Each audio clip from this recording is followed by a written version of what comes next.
Baik, pada kesempatan ini saya akan melakukan analisa pada indeks harga saham gabungan yang biasa kita sebut sebagai IHSG. Karena di IHSG ini merupakan satu indeks ya, jadi untuk melihat secara keseluruhan bagaimana secara rata-rata ya pergerakan harga-harga saham di bursa efek ini, tentu kita menggunakan acuan IHSG. Dan di IHSG ini masih terlihat tampaknya IHSG yang bergerak di antara range 6.700 6.900 ya, ini mulai mengalami satu bentuk kelelahan dan akhirnya sempat terjadi penurunan ya di minggu sebelumnya ya, meskipun sempat 2 hari terakhir ada kenaikan ya, tapi tidak signifikan ini ya.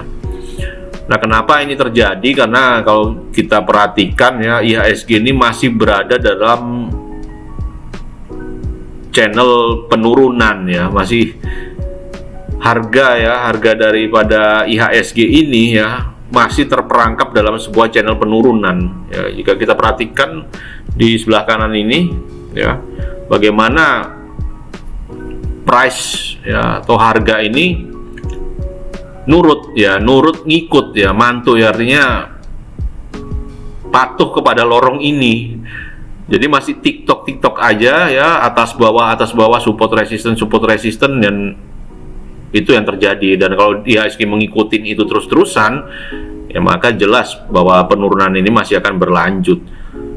Kenapa? Karena kalau kita lihat moving average juga masih dominan untuk downtrend di sini, masih menguasai ya, masih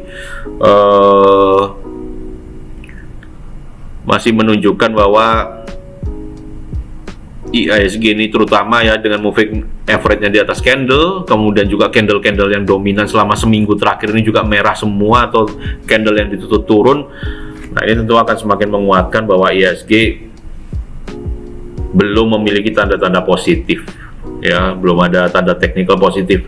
Nah, namun bagaimana dengan indikasi yang ditunjukkan oleh indikator yang lain? Nah, kalau indikator yang lain kita perhatikan untuk RSI-nya ya, untuk RSI juga masih berada di level netral ya, level 49. Tetapi moving average yang dipasangkan ke RSI ini menunjukkan bahwa RSI masih mengalami potensi untuk penurunan.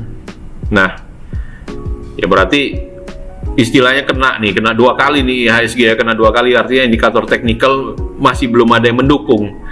Nah, terakhir di bagian stokastik ya, di bagian stokastik di sini terlihat bahwa stokastik tampaknya mendukung IHSG untuk refresh sejenak ya, untuk mencoba untuk naik kembali. Nah, ini ada berita gembira kalau dari sisi stokastik. Nah, di sini terlihat terjadi crossing up ya untuk stokastiknya. Ada indikasi kalau kita lihat di sini ya, indikasi cross, sementara stokastiknya sendiri juga sudah ada dukungan. Waktu itu kita lihat satu buah candle yang berwarna hijau ini. Nah itu jadi menyikapi kondisi ini, biasanya kalau untuk saham-saham